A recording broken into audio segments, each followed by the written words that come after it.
Assalamualaikum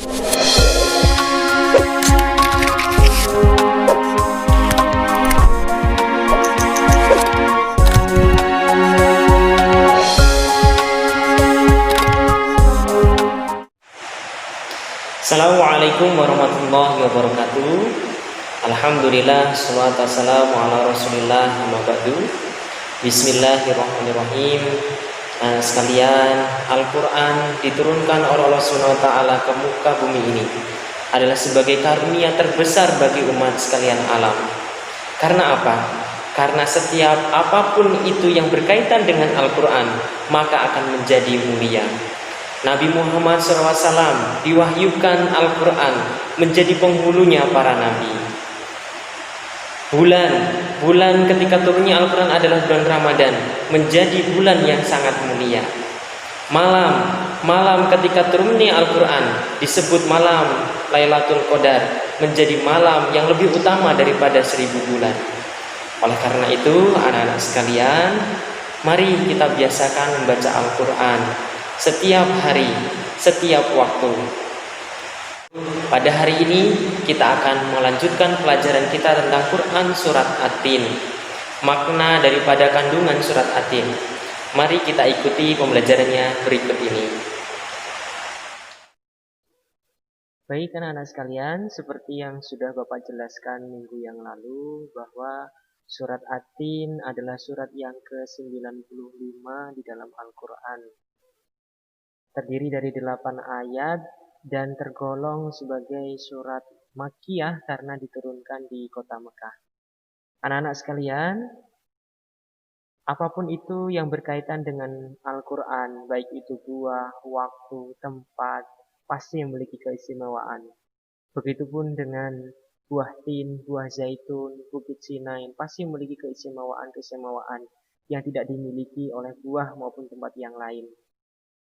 Ini di sini ada gambar buah tin. Mungkin anak-anak sekalian ada yang memiliki pohon buah tin di rumah, ya. Kemudian ini juga ada buah zaitun yang pasti memiliki banyak keistimewaan. Mari kita lihat penjelasannya berikut ini. Anak-anak sekalian, buah tin adalah buah yang enak dan lembut serta cepat dicerna. Ia menjadi obat yang banyak manfaatnya. Memperhalus fisik, mengencerkan dahak, membersihkan ginjal, menghancurkan batu pada saluran air seni, menggemukkan badan, dan dapat melonggarkan rongga hati dan limpa. Sedangkan buah zaitun adalah buah yang memiliki keistimewaan karena kandungan minyaknya yang berlimpah, sehingga dapat dipergunakan di daerah yang kurang memiliki minyak. Ayat yang kedua, watu risinin, dan demi Gunung Sinai. Nih, di sini adalah Gunung Sinai. Gunung Sinai ini juga sering disebut sebagai Jabal Musa. Karena apa? Karena di Gunung Sinai inilah Nabi Musa pertama kali menerima wahyu. Dan di Gunung Sinai inilah Allah SWT mengangkat Nabi Musa sebagai Rasulullah utusan Allah SWT.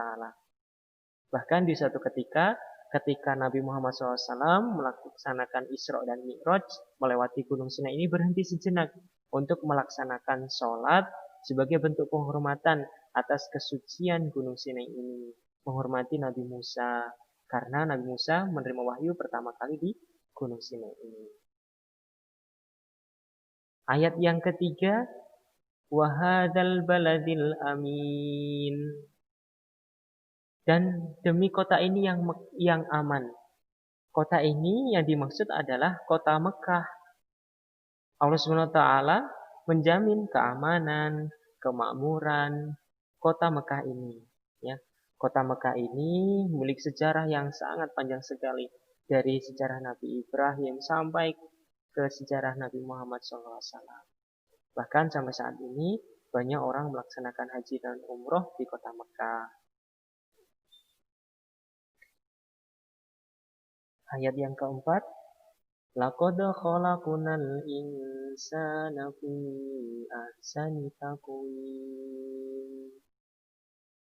Sesungguhnya kami menciptakan manusia dalam bentuk ciptaan yang paling baik. Jadi ayat yang keempat, Allah Subhanahu wa taala menjadikan manusia dalam sebaik-baik bentuk. Proses kejadian manusia tidak sama dengan kejadian makhluk-makhluk lain. Manusia memiliki akal, jasmani, rohani, dan nafsu. Anggota tubuh manusia serasi dan seimbang sehingga tampak indah, cantik, dan memudahkan untuk melakukan kegiatan. Sedangkan hewan hanya memiliki jasmani dan nafsu saja. Manusia harus mampu menjaga keseimbangan yang dimilikinya agar supaya menjadi mulia. Apabila manusia mengutamakan nafsunya, maka ia turun derajatnya seperti hewan.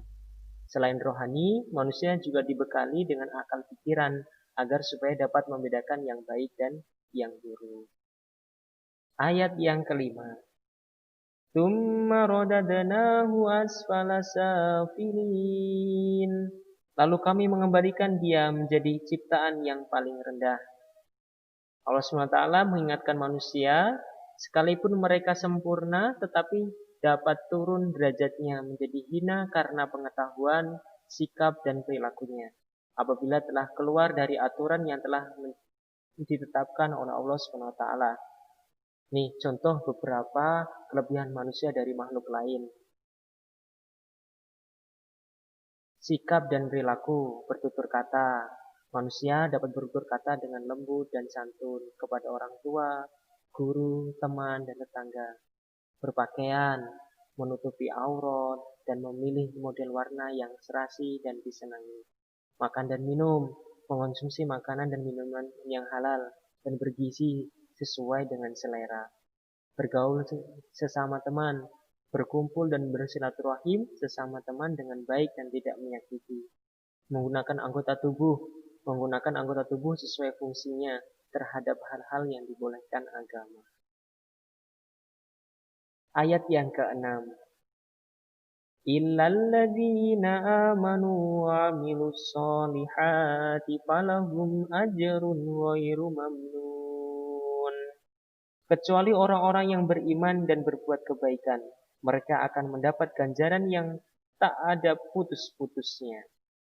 Jadi ayat yang ke-6 ini menjelaskan bahwa orang-orang yang tidak pernah hina adalah mereka yang beriman dan melaksanakan amal solih. Orang yang demikian itu akan selamat dari kehinaan dunia dan akhirat.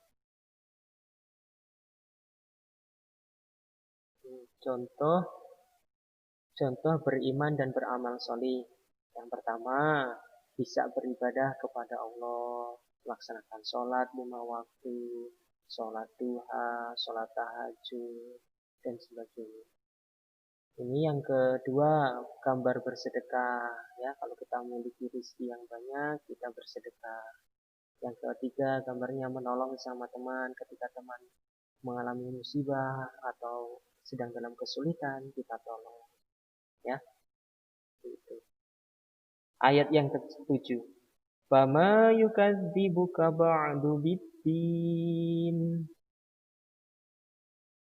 Maka siapakah sesudah itu yang mendustakan engkau tentang keputusan?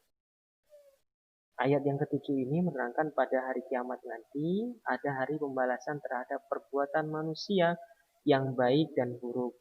Manusia seharusnya tidak meragukan adanya hari pembalasan karena Allah SWT sudah menunjukkan bukti-buktinya. Allah SWT memberikan akal kepada manusia untuk berpikir tentang ciptaannya dan hati untuk merasakan iman. Pertanyaan Allah SWT itu untuk mengingatkan adanya hari kiamat agar manusia tidak lupa dan lalai sehingga terjerumus dalam dosa dan kehinaan. Ayat yang ke-8. Nah, ini ayat yang terakhir. Alaihissallahu biahkamil hakimin. Bukankah Allah itu hakim yang paling baik? Jadi ayat yang ke-8 ini menjelaskan bahwa Allah adalah yang maha mengetahui sebagus-bagus pencipta dan pengatur segala urusan. Allah SWT yang memberikan keputusan atas segala persoalan. Tiada perbuatan walau sekecil atom pun, ya, atom adalah unsur paling kecil di muka bumi ini yang dapat terlepas dari pengadilannya. Pengadilan Allah SWT adalah sebaik-baik pembuat keputusan. Allah SWT maha pengasih pada hamba-hambanya Ia senantiasa mengingatkan agar manusia tidak lupa diri. Jika ternyata manusia masih melakukan dosa, maka karena keadilannya, manusia akan menanggung akibat dan pembalasan atas dosanya itu. Allah SWT juga telah menyiapkan kenikmatan bagi orang yang menjalankan syariat. Baik anak-anakku sekalian, alhamdulillahirrabbilalamin. Demikianlah penjelasan dari Quran Surat At-Tin.